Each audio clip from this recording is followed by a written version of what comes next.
in some of those elements. Yeah.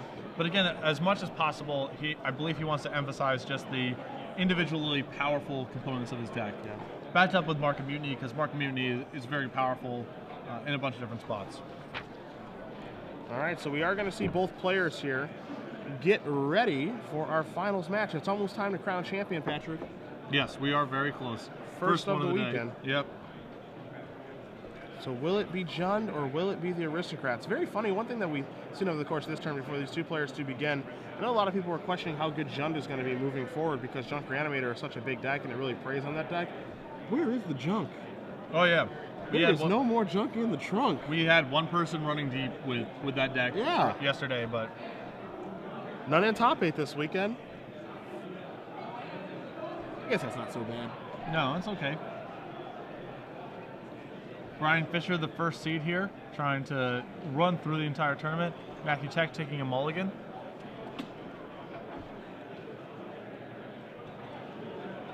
I've been really impressed watching the Aristocrats play with Orzhov Charm, just because, you know, in my mind, we play a lot of Gate Crash Limited, and so in my mind, it's a kill spell with 2 modes that never come up. That's sort of and the Aristocrats actually incorporates all 3 modes very efficiently, so it's kind of cool to watch.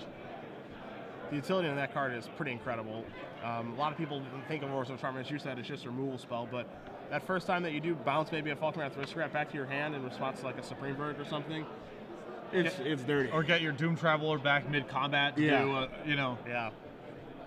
It is dirty. Sam Black, you are a genius. Master. Sam Black also appeared in the top 8 with this deck. Bounced last night, unfortunately, by Jeff Hoogland, or fortunately, depending on which camp you are in. But Sam will be back today, and I know that I talked to Sam yesterday. He's got a brew for Legacy. More of a brew than The Walking Dead. That can't be possible. That can't possibly be true. It's true. He's playing. I'll give you a little sample teaser. He's playing Cartel Aristocrat in Legacy. Okay. That's all you get from me. All right. And maybe Caves with Kolos. That's it. That's it. I'll stop there. Is it? I mean, he's a pretty successful Magic player. He can't afford Scrublands. No. They're like, I don't know. They're kind of expensive, I guess, but that's traditionalist. Okay, sure. Goes old school. I thought you would appreciate that. Scrublands is even older school. Yeah, that's true. That's true. All right, so let's see if Matthew Check is happy with his mulligan hand. All right, I think they're good to go. And our finals are underway. Overgrown Tomb started. Here's a Gala Shine for check. He does pass the turn back after drawing Lingering Souls for his turn. Looks like he does have a second land as well, so fairly good mulligan thus far. Let me see a force. Is it a Farseek? It is the Boogeyman. Very powerful start for Jund on the play. Goes without saying. Once this deck gets on the front foot, mana-wise, very powerful, especially with just so many haymakers at 4 and 5 mana. Probably the best Farseek deck out there. Yeah, I mean, there are. Maybe you could argue the Bant deck, but certainly Jund playing against creature decks with Farseek on the play, that's about as good as it looks to me. Yeah.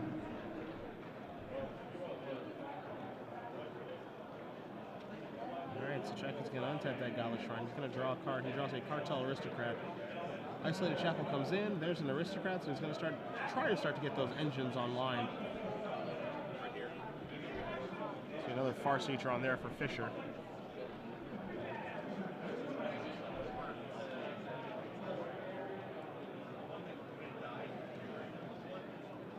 So there's your 4th land.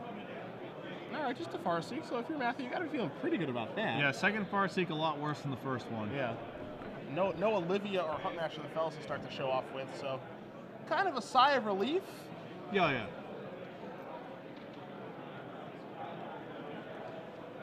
You do see Fisher search out a Blood Crypt here. Hello, ladies and gentlemen. If you're attending and playing in the Legacy Open today, we've got about 15 minutes left in registration. A lot of players here filtering in for our Legacy Open this weekend. A lot of good attendance this weekend here in Milwaukee. Oh, yeah.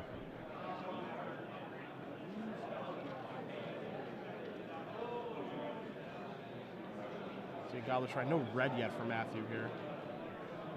So he's going to play Galatron on tap, going to move down to 18, and we'll see if he's going to follow up with a Lingering Souls. Don't think he has a Boros Reckoner in his hand, yeah. So 2 Spirit Tokens are going to be coming at you.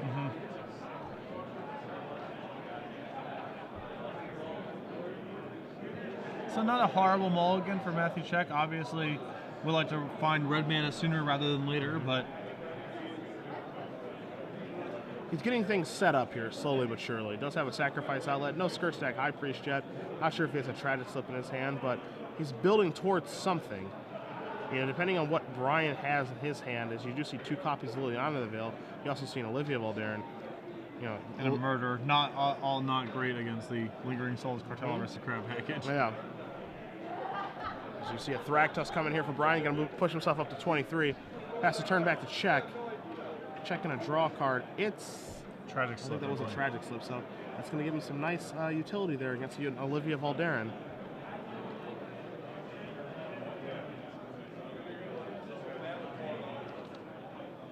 So Spirit Tokens look like they're ready to get tough.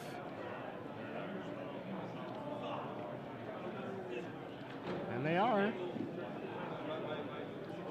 So Fisher going to move down to 21, and we'll see if we see another Cartel Aristocrat, if we're going to see a flashback of Lingering Souls. That's just going to be an Aristocrat here. Czech also sitting on Blasphemous Attack. No, again, no Reckoner, but could potentially clear the board if he ever draws red.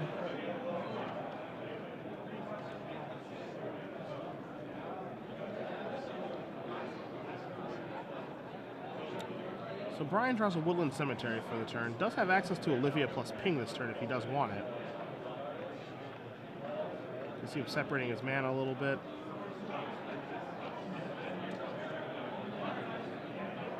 Trying to figure out how he does want to navigate this turn.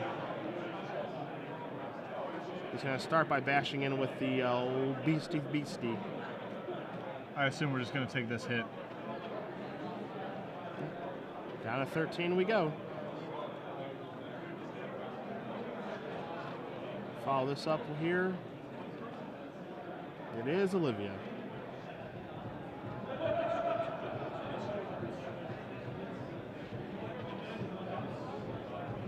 So one of the premier threats against the Aristocrats has shown up here. Fortunately for Czech, he does have a Tragic Slip in his hand. And Brian correctly simply just saying go here. If he actually just fired off on a Lingering Souls token right now, he would get slipped here.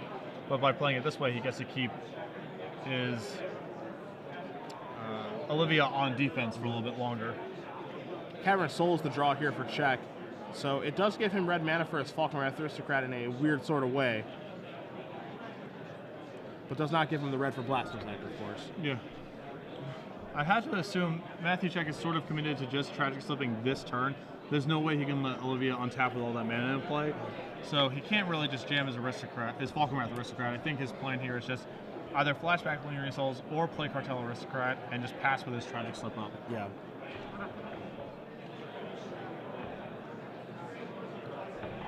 Ooh, getting frisky. So in come the Knuckleheads, no fear. Wow. Make a man out of you. That's an aggressive attack.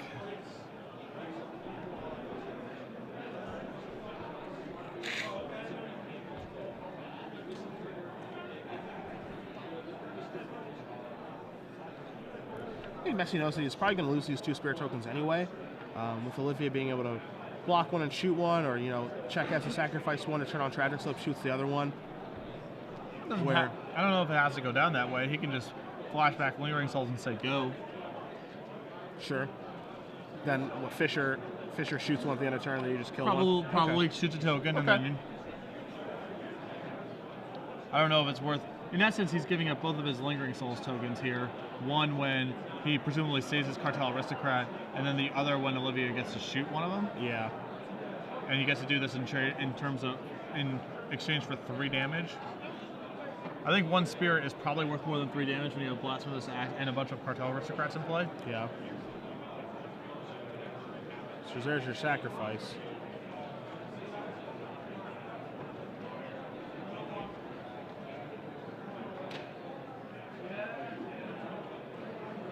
See if we're going to see our Tragic Slip. So there's your slip. Take care of that, Olivia. It's going to finish off that token. Yep, so we saw this coming. We'll see if he's going to follow up with a third Cartel Aristocrat or if he's going to want to flashback Lingering Souls. I assume that we would want to flashback Lingering Souls first when... Alright, I guess he's going beatdowns here.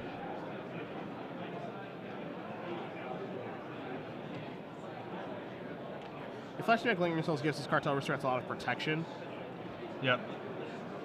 My concern is if Ryan just leaves his Thrytos back on D, then you basically can't attack.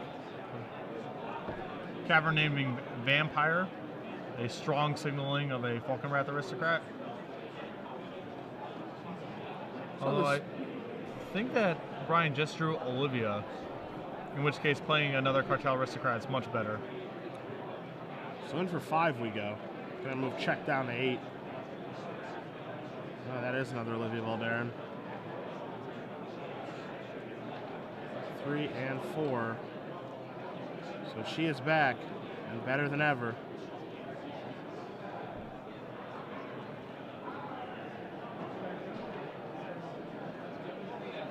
All right, checking on untap.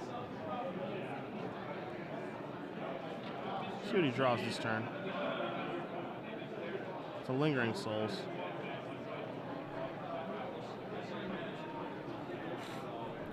He was hoping to fade another Olivia over there and being able to deal with the first one, knowing that there's 2 left in Brian's deck and no card drawing, no way to find it.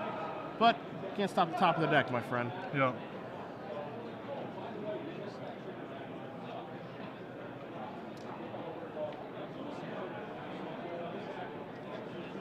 Pretty rough spot for check here. He can't even reset the board. His only red source of mana is a Cavern. Yeah. And this Olivia is going to be so hard to slog through with Brian's life total as high as it is. Yep.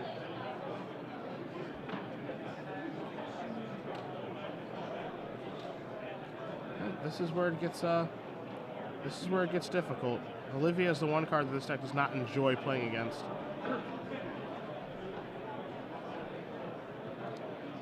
So, check does just play that Lingering Souls, passing the turn back. Olivia's going to shoot a token. And let that resolve. Should sacrifice to the Cartel Aristocrat to make sure Olivia doesn't grow. Yep. So just a minor hiccup there.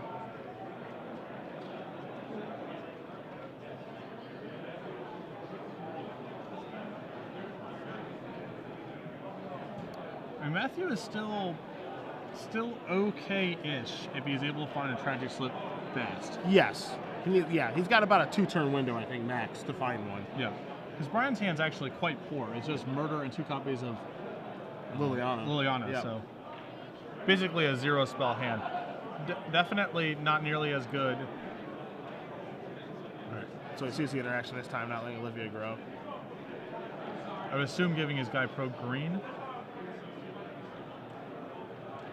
Thrytos not coming in, so looks like it is going to be Pro Green. But Olivia is knocking Matthew down to 4. He does just pass the turn back with that Murder and those 2 Lilianas. Blood Artist to draw this turn. And ladies and gentlemen, you're intending to play the... Another one-type creature caught in the maw of Olivia. Yeah. So here's the Lingering Souls flashback. We have about 5 minutes remaining in registration.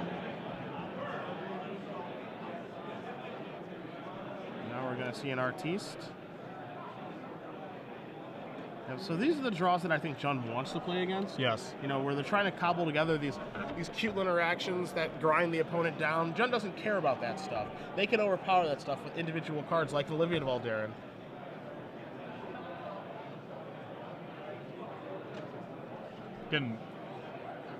We're getting in. Feel fresh?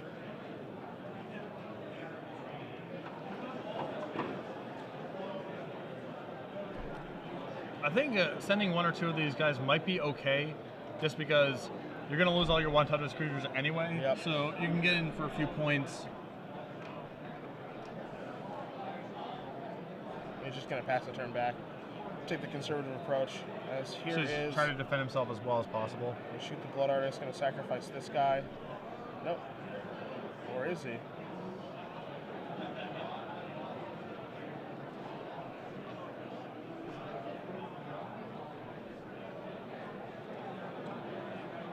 Alright, so he's going to move up to 5 from the Blood Arch trigger.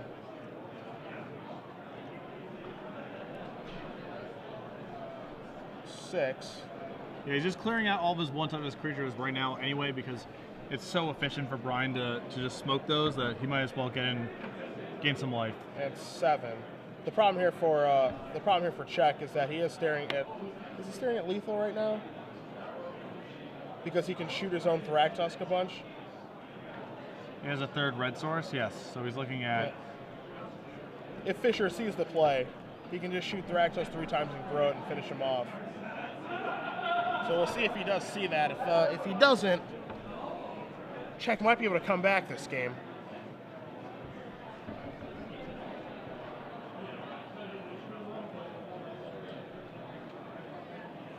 It doesn't look like he readily sees it, so.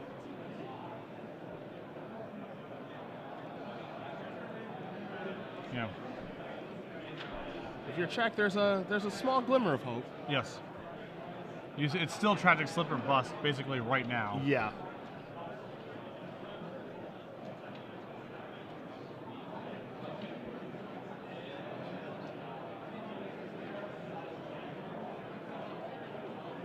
You have to assume at this point that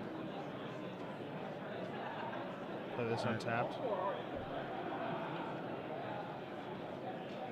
So he's coming in with both these guys.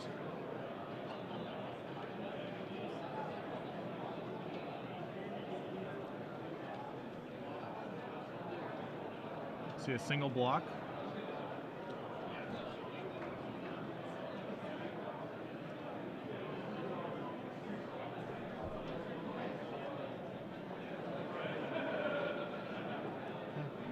You had to assume that Brian has something pretty specific in mind for how he wants to use his mana if he played his Blood Crypt untapped. Yeah.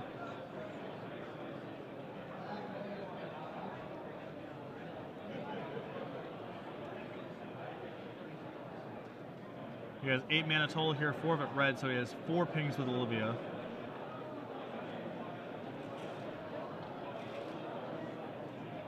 So you see him pointing at Olivia and pointing at something. Okay. Okay, so looks like he figured it out slowly but surely there. So Brian Fisher going to be up a game here against Matthew Czech playing the Aristocrats, as we are going to cut back to the booth here because it is time for the final premium giveaway, where we will ask you guys a question. You will hashtag your answer, hashtag SCG Premium. Yeah. So 12 months this time. Yeah, and this one is a hard one. Yeah. I want to say, just full disclosure here, if you've watched the show with me and Cedric before, the trivia questions usually aren't that hard. Yeah. We don't do that. But given that we rolled out Grand Prix Miami this weekend, Yep. It's a big announcement. Some other people, not us, Definitely not us. wanted to make the questions a little more Grand Prix Miami centric. And so we're actually asking questions that are somewhat challenging this weekend for the 1-year premium. Yeah. Could be anyone. Could be Glenn Jones and no one else that wants these questions to be done. Right, but listen, we're just humble servants of Star City Games, and so here we are. We do what we do. Question, 1 year, again, of premium, hashtag SCG Premium. Which Magic artist, known for his angels, is making his first U.S. appearance at GP Miami? Again, which Magic artist, known for his angels, is making his first U.S. appearance at GP Miami? You can go and check out the GP Miami promo tape. If you don't know the answer, it's hidden in that video somewhere. It is. Hidden's the wrong word. It's in the video. So it's not particularly obfuscated. Yeah. It's there. But again, that answer for 1 year of premium, hashtag SCG Premium, make sure you're following us so we can give you your 1 year. Yeah. So there you go. That's really hard by my standards. Thanks, Glenn. Thanks, Glenn. Yep. Take a look at the sideboards here. Brian Fisher up 1, so we'll take a look at his really quickly before we do go over to the Aristocrat sideboard. 2 Acidic Slimes, 1 Rakdos Return, 3 Pillar of Flame, a Graph Digger's Cage, 2 Underworld Connections, a 7 of the Bloodline, Olivia Valderin, and 4 copies of Slaughter Games. On the other side, a Cavern, 2 Sorens, and Olivia, 3 Obsidats, 2 Thundermaws, 2 Underworld Connections, Electrickery, and 3 Mark of Unity. Cards that kind of stick out here for the Jund side, I kind of like Sever. I love the 4th Olivia, as we just saw it dominate that game. I am okay with the Pillar of Flame, but I'm not in love with it, just because the cards that it kills are just kind of meh. They're all part of like this bigger puzzle that I think overall Brian doesn't care about, be it a Skirstack High Priest, be it a Cartel Aristocrat, be it a Doom Traveler. I think those are all the cards that are lesser cards on his radar, as opposed to the Boros Reckoners, Falkenrath Aristocrats, and Obsidians of the world. Other than that, I don't think there's anything too much that you really fall in love with here to come in. Yeah, on the other side, we saw, you know, if you were watching our top 4, you saw Matthew Check play against Jund in the top 4, piloted by Matt Hoey. Matt's build a little bit different, but you saw Matthew Check in that matchup go to Mark Mutiny and Obsidat, which are the 2 cards that stand out to me as being good in this matchup.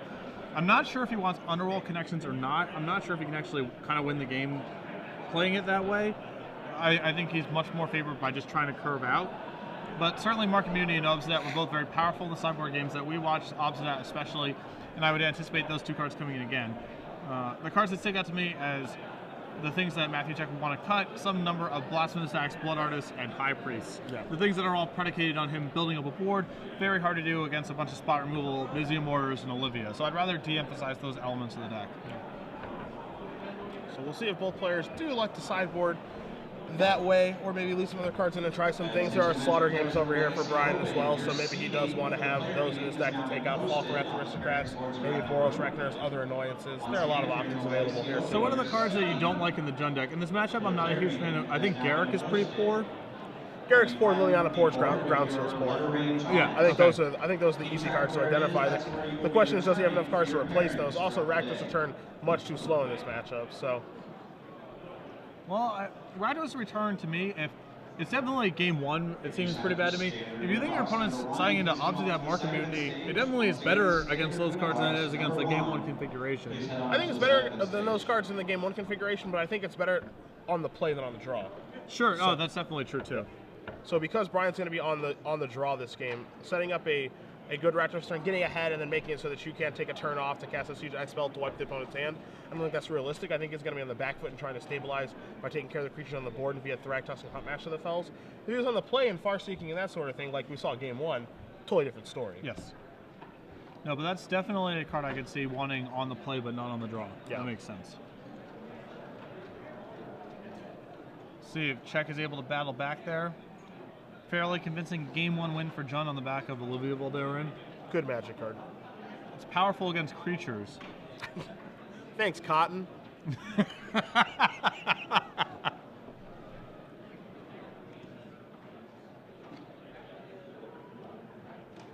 Definitely a card that flew under the radar for quite a while. Yeah, it just took a little while to get home. Now that it's here, I mean, that's a card like when you see it and you play against it in sealed or whatever, you're just like, yep, just gonna lose this at some point. Yeah. Just don't know when it's gonna be. Okay, it's time. I won a draft challenge in back when Star City had those in Triple Innistrad, and the first draft was my second draft of the format period. Okay. And first picked Olivia, and that was a crackerjack. That was some training wheels while I learned the commons and uncommons my opponents were playing. None of them mattered, but I got to do a lot of reading to prep for my finals table. Yeah. Let me take a look at that. Oh, okay, so I can kill that with Olivia. Okay, perfect. Yeah. Oh, shoot yeah. it once, shoot it twice, Yep. shoot again. Oh, I think I beat you with that, Olivia, actually, in that draft challenge. That actually did. Oh, again, the story came full circle, so there's that. It always finds a way to do that, thankfully. And you did, by the way. Yeah. You did. Yeah. I think it was turn 5 Olivia, turn 6. Oh, you should remind me and tell the story some more. Turn 5 Olivia, turn 6 red curse you 3 times. Like 3 copies of the 1 damage curse. Yeah. 3 copies of unplayable cards and then a card that's not possible to beat. Okay. What happened after that? Did I play some creatures and you shot them all? The curse. How did that go? Curses are good once Olivia's in play, because your opponent has no choice but to race you, and then you control magic all their creatures with your Olivia. So it's synergistic. New standard deck that Patrick's working You on. can't slow roll once the curses are in play. You can't slow roll your hand anymore. You just have to play your creatures. And when I have control magic with buyback in play, then your creatures are pretty bad. So that is a combo, actually. That's a combo. Yep. I would sleep with one eye open tonight. Just something to consider.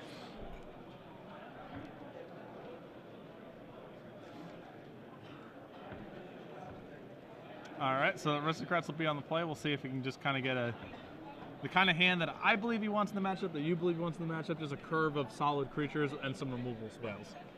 Nothing fancy. Just some good old honest magic. Brian's going to take a mulligan down to at least 6 here. Any more stories you want to dredge up about you beating me, or? In the draft challenge is the other good one too. Yeah, yeah. Where you played, where you had a Johnny that I couldn't beat, which is strange. You just when we play, I guess you just have a mythic rare every time, or the best card in the set each time that we play. Cedric keeps 7. Keeps 7. On the draw, goes turn 1, and I'm playing just like a white weenie deck, mono white, pretty low in power, but fast, good curve. Cedric 6, pretty powerful 3-color Grixis control deck. He keeps 7. On the draw, goes turn 1 Island, goes turn 2 discard Harbor Serpent. Then bemoans his fate after he loses to a Johnny. It was a good keep. This must have been an awesome keep. The Harbor Serpent already makes that hand a mulligan, Cedric.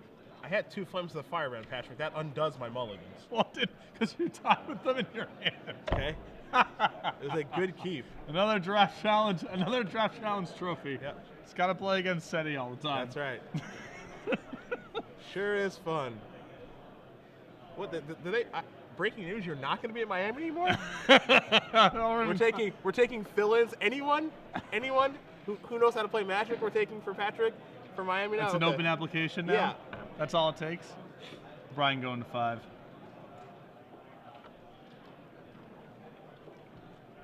I was going to buy your coffee this morning. That deal's off. That deal was never on. Let's be honest with each other. Off. All right, guys, I'm going to go ahead and get started. A lot of legacy players in attendance. Wow. Full room. Oh yeah, there's a lot of people here for the Legacy Open, by the way. So if you guys like Legacy action, stay tuned for that. Yeah. After this and the short break that we're going to take, because woo boy, a lot of people here. Yeah, awesome. this may be record-setting actually, but just sort of looking around the room. Real quick before we get started. I wish I was battling with the old Goblin deck. Over here against the wall, you're going to see that we've got the fantastic StarCityGames.com dealer booth where we'd be more than happy to buy. All right, Brian, no more mulligans.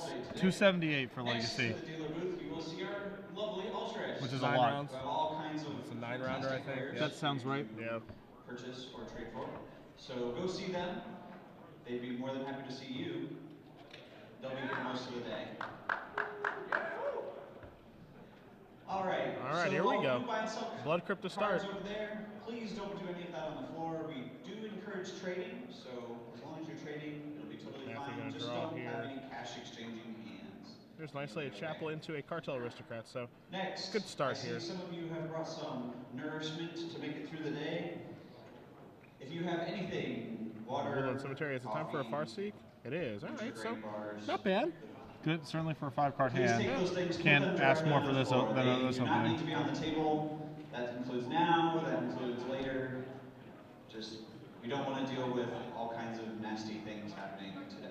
Looks like Matthew Jack's hand So contains please some take all those lands, things, an put them on the floor, Obsidat, leave a them Market on the floor. Mutiny, That's now and a in Lingering your Souls. Just kind of Also, looking to fill in the pieces here.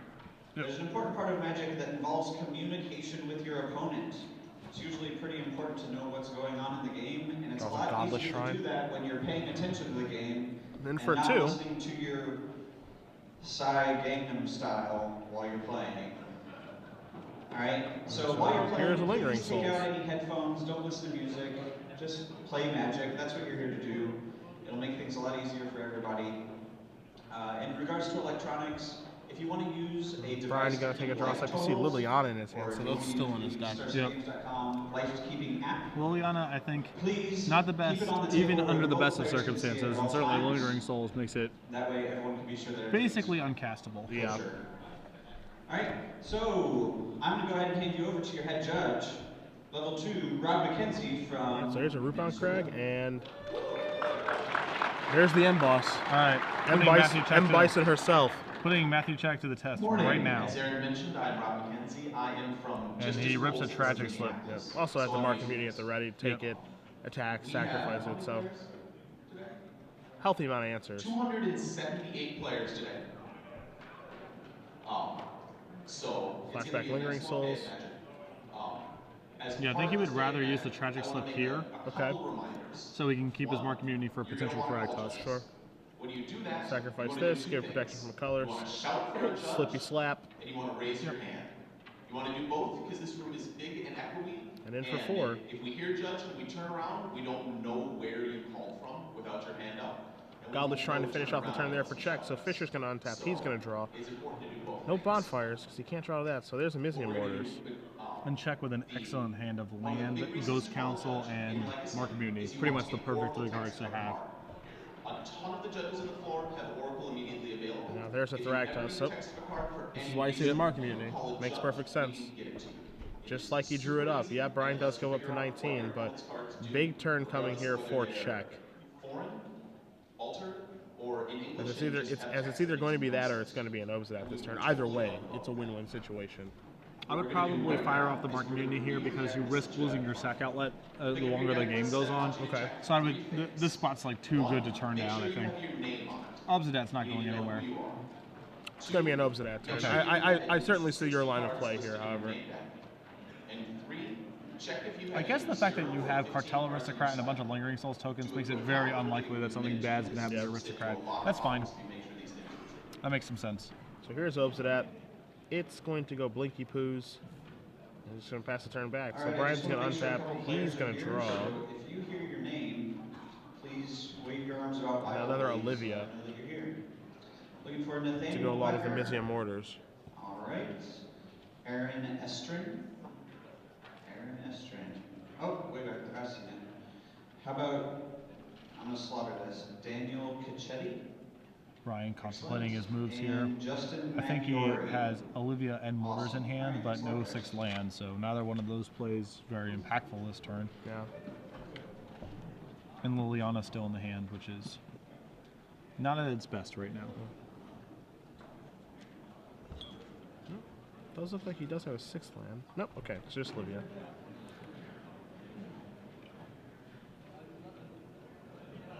Okay, now that everyone's had a chance to review your lists. Judges, can you start collecting So Obsidian's going to come back. That's going to start the turn for check. So 24 to 12. It's going to be the life totals after this resolves. Do you still take the Thragtusk here? Yeah, because I think at that point, Olivia basically just has a chump block. Okay. You take the Thragtusk, it becomes a 6. 6. Yeah, okay. Yeah, yep. he just has to chump with Olivia. Yeah. And you see Check is going to do some math here, figure out what card to take with Market Mutiny. Probably going to come to the same conclusion that we have. Going to move over 3 mana. Yep, going to take the old beast from the east. There's your Market Mutiny on the screen for you guys. That threaten effect that does put a +1/+1 counter. Fantastic with sacrifice outlets, which Check does have. And he's going to send in all the creatures. There should be a counter on that Thragtusk. Yep. And there it is. Counter is. So no good blocks here, as he just wants to. He wishes he could leave Olivia alive, as he did, and that's how Fisher won the first game. All right, yeah. Writing's on the wall. He has to jump block with his Olivia, and no way that he's going to be able to beat the Obsidian from there, even if he rips another land for Mizium Mortars. So a little bit better draw there for Check, is that's what the deck wants to do. It does want to go 2, 3, 4. Right. Just curve out. And nothing fancy. Yeah. Not trying to mix together A and B and C and do something cool. Yeah. No sand black combos. Just play your good stuff. Just have a very solid plan A and get the opponent dead. That's the plan. Yep. Cartel Aristocrat and the Lingering Soul is also a very powerful opening. Yeah. Yeah. Okay, players, I see that you especially all with Brian still having Liliana in his deck. Finished getting collected here. Your pairings are up on the pairings board. That So, has your name range on it. Do you think there's anything that Brian may want to swap because of play draw considerations? We talked about Rakdos Return. That could come in. I'd like to assume that Sever the Bloodline is probably in his deck. It's not great, but it's not bad either. Sever is an interesting card because it ranges from being very good to very poor in this matchup. But I still think it should be in regardless, and I think it should be in if he was on the draw. A card that's a little bit better on the play than the draw is Underworld Connections. So it makes you wonder if he did bring that in because he has the time to play that. Maybe take a turn off and then set up everything. So we'll see. We'll see. I think the most drastic of them is Rakdos Return. Yeah, makes sense.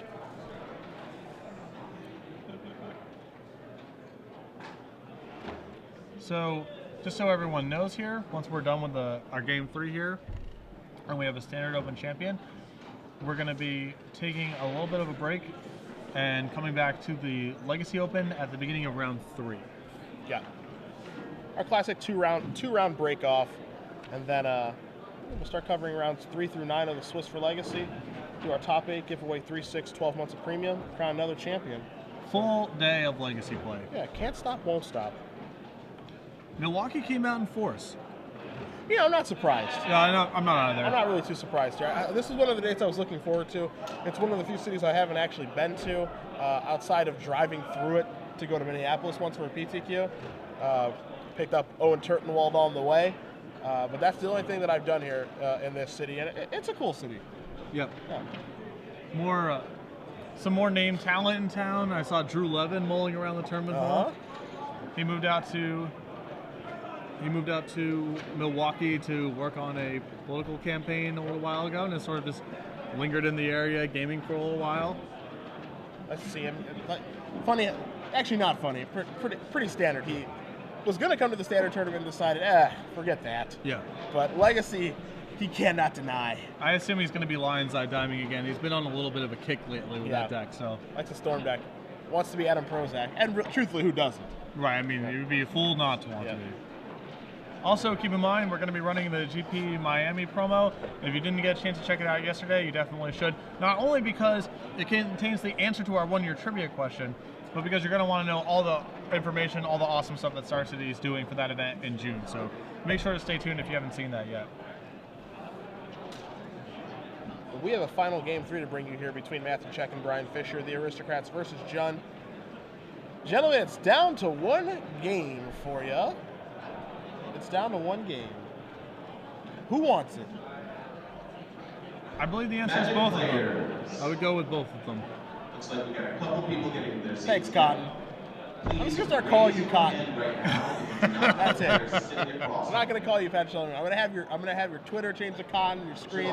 Change that commentators to Cotton instead of to my Twitter to Cotton. I would have to have a Twitter that I would use for that to even be a thing. See if Cotton's available. I suspect it is not. How many O's would I need for Cotton to make it work? I would assume the third one gets us there.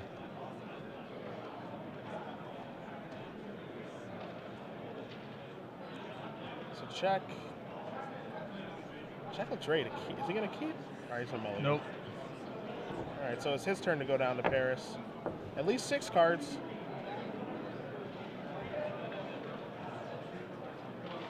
Brian Fisher, the #1 overall seed of the tournament, trying to finish off a very impressive run this week. Crushing it. Absolutely crushing it. It's basically saying, I don't need bonfires, and I'm going to streamline my deck. All these 1s and 2s removal spells. This just Get out of here. This ain't for me. Yep. You know that's an easy sell for me. Yeah, I do know that. Yeah. I do know that. When I see 1 Abrupt Decay in a deck list, I'm like, do you have Mystical Tutor in your deck, or you just have an Abrupt Decay? Okay. Do you not own a second one? Is that the thing? Like, I guess they're $8 or whatever. They're kind of expensive, but if I'm going to play in the tournament, I'd probably shell out for the second Abrupt Decay. I mean, that's why I like the Aristocrats and just other decks like it, just because it's a very streamlined deck. Yep. I just like numbers that are clean. I like 4s and 3s. I don't love 1s and 2s in a deck that doesn't have any card drawing. It's very frustrating for me. It's frustrating because, like, 9 rounds of Swiss today. you have this card that you can draw. It's like, I can still draw the Abrupt Decay, but, like, you don't have any way to find it. You just have to cross your fingers and hope you draw it. It's like the detention sphere. That's just annoying to me. And at 10 minutes into the round, and that is a match loss. You see Check is going to lay out his 6 cards here. Let's see if he can stop the mulligans. Welcome to round There's 1 at least of 1 9 land in the form of Sacred players. Foundry. You have 50 minutes. You may begin. All right, thumbs up. Good to go. Godless Shrine, Sacred Foundry, and some spells. Fisher starts with a Stomping Ground. Lingering Souls to draw here. There is your Godless Shrine for Check as he passes it back to Fisher. See if Fisher does have a second land plus a Farseek. Oh, we're going to play an honest game, just an Overgrown Tomb. You got to be pretty happy if you're Matthew. This is his turn 2 Farseek for the first time in the match. Matthew draws a Dragon Skull Summit. You see a Skursak High Priest in his hand. Cartel Aristocrat as well. See what 2-drop he wants to lead on.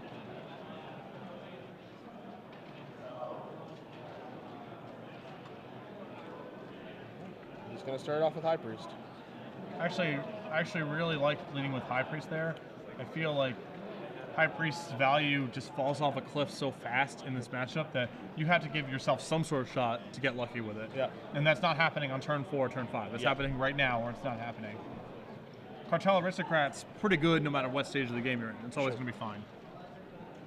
Red mana. Looks like a Pillar of Flame. Yep. So High Priest is gone. And you're obviously much happier with that getting pillared than your Aristocrat also.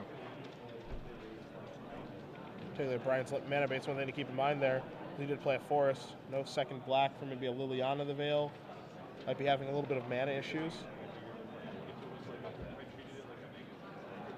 I mean, the mana base, in fairness, in the Jund deck is not ideal. I mean, he has multiple basic forests combined with Liliana of the Veil and Murder. It's not easy.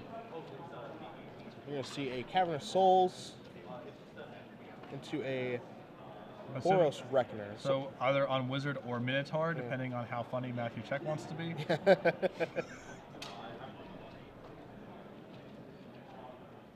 Brian draws a card. That looks like a Wizard. Looks like a Blood Crypt.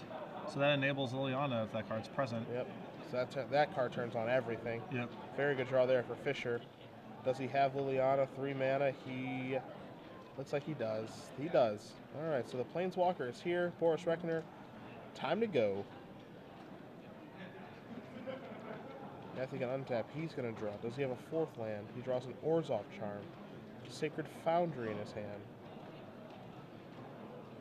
I'm getting the vibe that Matthew Check from the sideboard games we saw against Jund last round and now Jund again may have cut Doom Traveler. I think that's what's happened as well. We have not seen one at all in any of these games. Yep.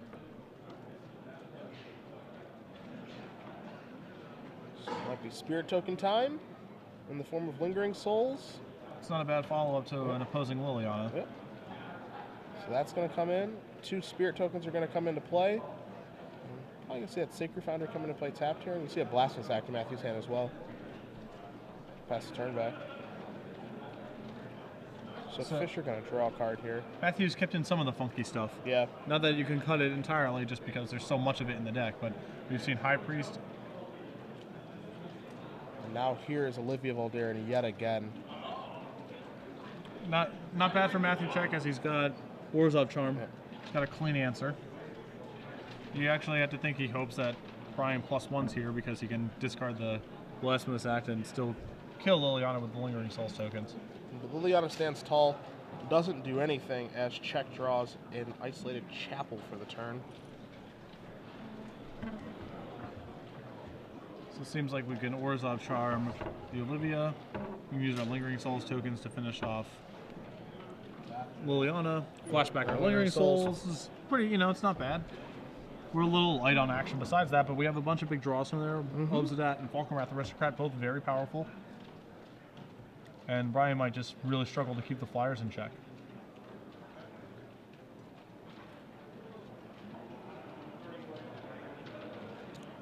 All right. So there's Orzhov Charm. I'm going to take care of that Olivia. That's step number 1. Get that thing off the table at all times. He will take 3 to do it, but that's a trade he's willing to make. 1 to take down Liliana, 1 come across. Let's see if he does choose to flashback Lingering Souls here or goes with Cartel Aristocrat. I think given that the plays you're most concerned about out of Brian are either Thragtusk or Huntmaster, I would err on the side of just flashing about the Lingering Souls, but Matthew in the previous game made a similar decision, so he's just committed to getting Cartel Aristocrat out there. Yeah, I'm inclined to agree with you. I would want to go to the skies at that point. Especially when you do have 5 mana, so if you were to draw a Mark of Mutiny, you can actually just play Aristocrat, Mark of Mutiny the guy, and do it all in one turn. You still have access to that line, yeah. Like you said, even if you draw Mark of Mutiny, you still have enough mana to do everything in one shot. Yeah, Zealous Conscripts in his deck, I think it's a different story. Right, yeah, absolutely. But the Jund deck has no end of powerful cards to answer a 2/2. Yeah, and that one does a pretty gosh darn good job of it. It's Olivia Voldaren number 2 here by Brian. And we saw this happen in the first game. Although the way that Matthew Check has set this up, he actually can Blasphemous Act and save his Cartel Aristocrat this turn. So if he was hedging a little bit against an additional Liliana, additional Olivia or perhaps a Huntmaster, he's been paid off by this sequence. But if he doesn't have the tools to kill this thing, if he didn't draw another Orzhov Charm, I think he just has to fire off that blast from the sack, because Olivia is going to take over the game just by itself. Yeah. I mean, it kind of stinks to have to try to blast from the sack for this card, but again, Olivia just threatens to take over a game on its own. Yep. Can't let her stick around. Oh, he's just drawn Reckoner, which obviously complicates matters quite a bit, because yeah. Now you can imagine Matthew going, all right, I'll just play Reckoner, I'll flashback my Lingering Souls, and next turn I'll be able to just kind of punk him out of the game. Mm-hmm. I think if he doesn't draw Reckoner here, the play is almost certainly to just blast on his act, but now it's much more complicated.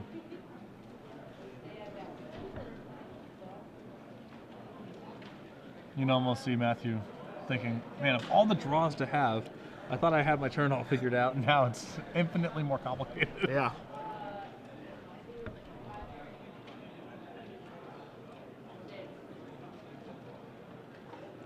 The concern that I would have, if I'm Matthew here, with the amount of time that he's taking, if he does play Boros Reckoner, it's almost the jig is up. Yeah, there's a red flag has gone off. Mm-hmm. I agree with that, and there is a Boros Reckoner, so he's certainly been deliberate in his turns. He's been playing turns very quickly. He does just pass the turn back. A little surprised to not see the flashback and Lingering Souls. Yeah, I think you want to be in a position just to threaten lethal.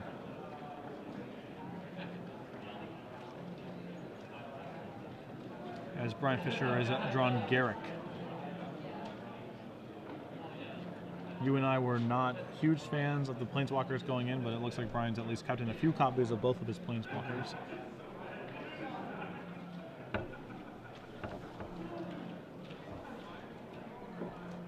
And now, I mean, if you're Brian, your spider senses have to be tingling right now for sure. Just a smidge. What else could cause him to think that long and then just come out of the tank with Reckoner pass? So he just passes the turn back, I think? Yep. Yeah.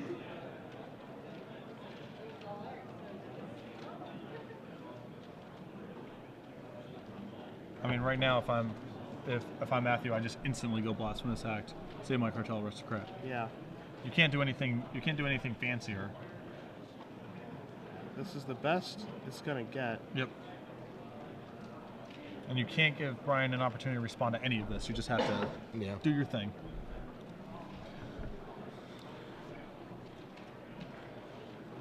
So he's going to start off with an attack here. Oh, okay.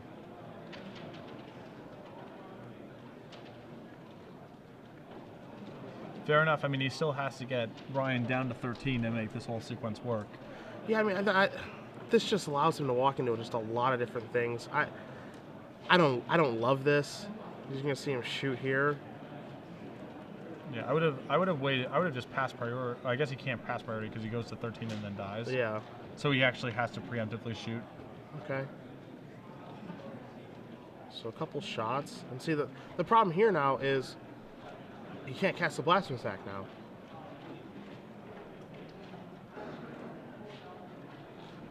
So yes, Fisher does move down to 14, closer to Blasphemous Act range, but with each creature that dies, that's Check getting farther and farther away from casting Blasphemous Act, and so now here you're going to see Lingering Souls get flashback. Yeah, the big issue in my mind was just not flashing back the Lingering Souls Last turn, yeah, because now the damage doesn't add up favorably, and now he's got a Blasphemous Act in his hand that he just simply cannot ever, he's not going to be able to ever get to.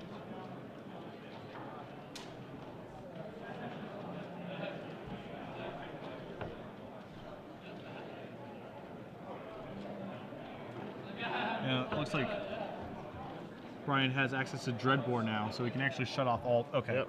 So the window was open, and now it's basically closed. Yeah.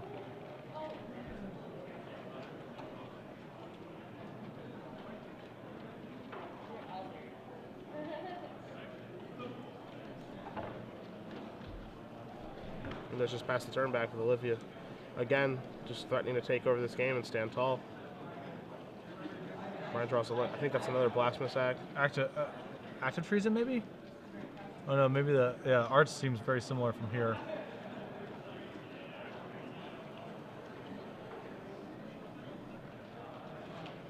So he's going to sacrifice this.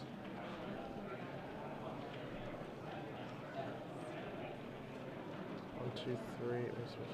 Now he's going to cast a Blasphemous Act. So he gives Cartel Aristocrat protection from red. You're going to see Brian take a look at the Blasphemous Act here. Cost reduction is going to make it so that it does cost 6 mana. 8 minus 3 is 5, plus a red is 6. So you're going to see him shoot the token, which is going to die anyway. So Olivia cleared off the table. Brian falling to 12, and now we'll see exactly how much Brian has in his hand. Which is a lot. I would assume it's a lot because he just hasn't been casting spells for numerous turns or really making land drops. So you see exactly like how difficult it is to set up a Blasphemous Act in this matchup, because they're able to break up everything and control how many creatures you have, and B, how low impact it is because it's almost impossible to really blow them out with the Boros Reckoner because everyone knows that's coming now. Because you're going to see a Garruk Primal Hunter going to move up to 4 and put a beast into play. You know, it's certainly nice to get Olivia off the board, but at what cost? Yeah, exactly. Just drew Obsidat, which is not horrible here. I mean, if anything's going to keep our head above water, it's that. Yep, that's one that can do it. So here's an Obsidat Ghost Council. That's going to gain Matthew 2. It's going to drain Brian 2. And now Brian is going to have to get a little bit creative because you got to get this thing off the table. And it's going to blink it out. Yep.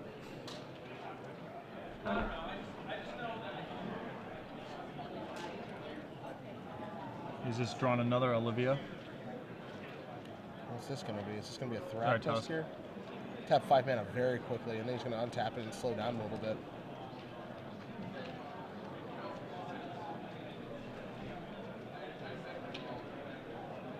Maybe consider the ramifications of that play of just tapping out.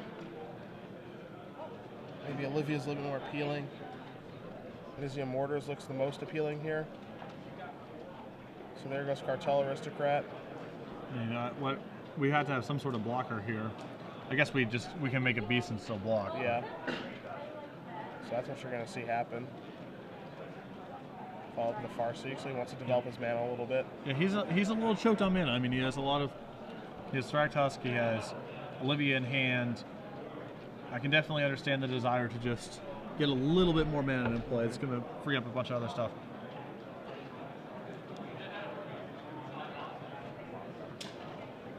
So that's going to come back. 21-8 now. And there is still a pretty big risk here. I mean, Falconwrath Aristocrat, he might, if Matthew can find, might actually just kill Brian before he can really get out of this. Looks like Clifftop Retreat was a draw to go along with the Blasphemous Act in his hand. We're also pretty close to just being able to hardcast Blasphemous Act for another board reset. Yep. So there goes Obsidat yet again. Can't attack because of the 2 beast tokens. So now Garruk can start creating a huge advantage. And we do know that Brian has at least 1 Thragtusk in his hand, so he can pad his life total a little bit here. It's time for the Bloodline to draw for Brian this turn.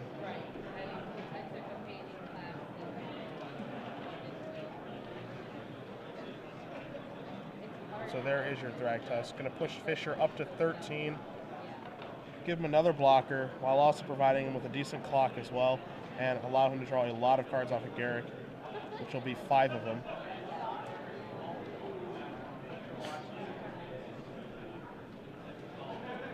So tough spot now if you're Czech. Although Brian still has to be very careful about Mark Immunity. Yep. If he sends both of his beasts, he can just die.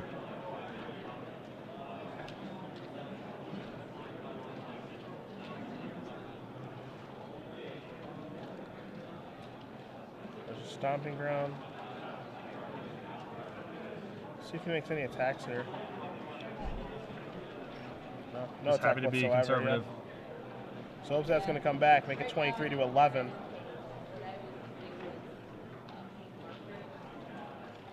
Checking a draw card. Looks like he's running to another land here.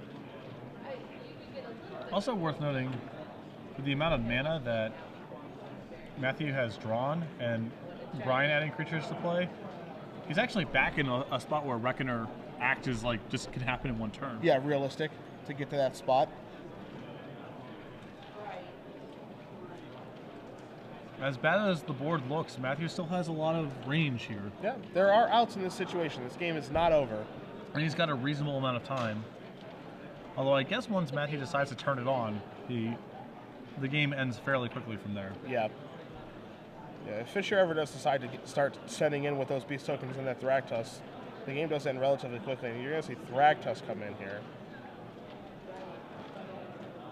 Knock check down to 18. Yeah, see, by playing this conservatively, you are giving Czech some time to draw to his outset. You want to cut the clock as fast as you can. Yeah, I don't know if he respects Reckoner Act enough here. Because this Obsidian Trigger brings Matthew up to 20, which means that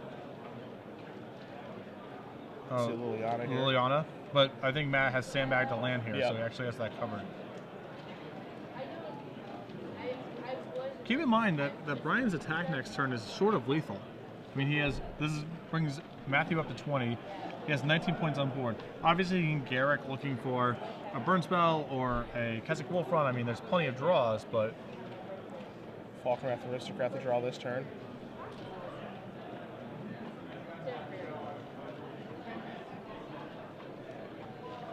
See the Sever over there in Brian's hand.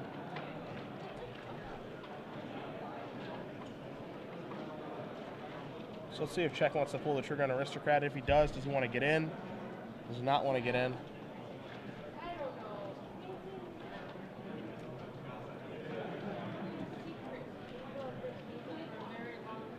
I mean, you can just hope you get lucky. You can just hang back with that Aristocrat as insurance against Liliana's +1 power and just hope to peel Reckoner, assuming that Brian isn't able to find a way to deal the 20th point. Yep. He's got a lot of ways he can play this. Yeah.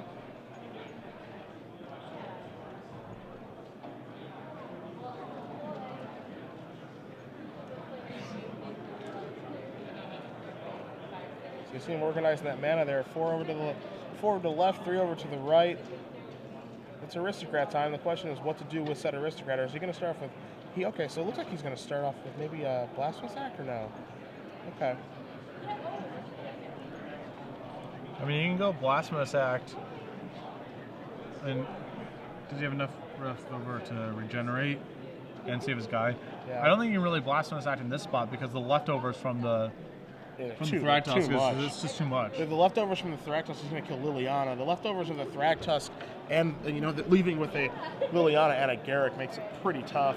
Okay, so he's just gonna say he's gonna risk it here. I like this play. He's gonna say I don't think you can find that final point.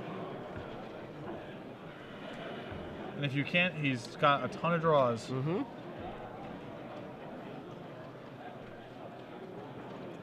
All right, so let's see what the draw is going to be.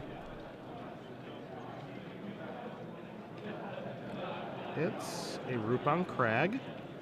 So it's a handful of lands and Sever the Bloodline. Okay, so we're gonna draw 5. He's got a lot of draws to fade here, obviously.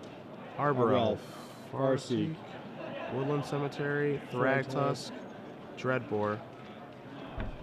So we can't kill him this turn. 19, 17.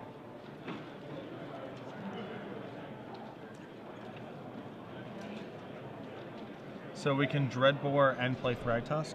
Yes. Okay. And that pushes us out of Reckoner Blasphemous Act range.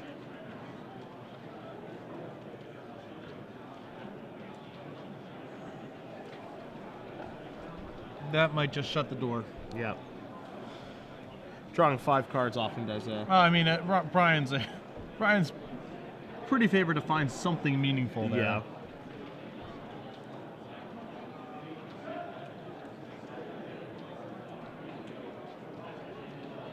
So in with 2 Thragtusk, gonna put check down to 10.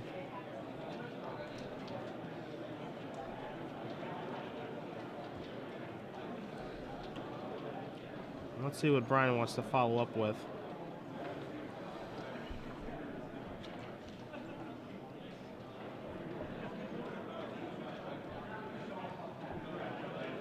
Looks like he's reaching for Dreadbore. Yeah. Yep. So Dreadbore, that Falkenrath Aristocrat, that's going to die.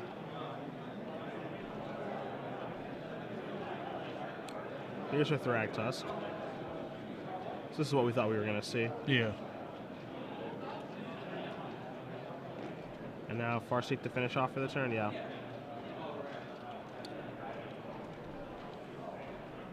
And I think because of that 5 life that he did gain, I think that is going to close the door on the possibility of outs here. Yeah. This is going to push himself up to 19.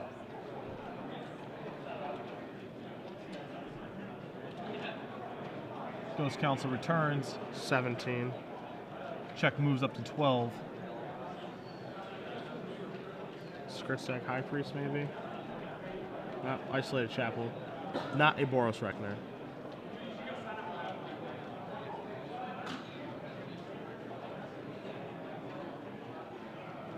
Here comes Obsidat. I would assume we're going to block with two beasts rather. So Obsidat will trade off with the beast here. Blaster's not going to wipe everything away, but it's going to leave Fisher with 3 beast tokens. A lot of leftovers. Yeah. Thragtusk, hell of a card. Although Check did have his window in this game. Yeah. You know, we go back, we look at that Lingering Souls play, not flashing it back earlier. Was just a little bit short multiple times of being able to Blasphemous Act out.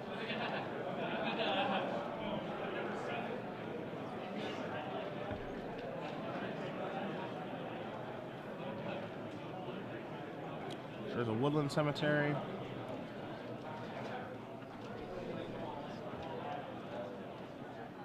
In for 9, you're going to put Check down to 3. Can safely no longer worry himself with Mark of Mutiny. Yeah.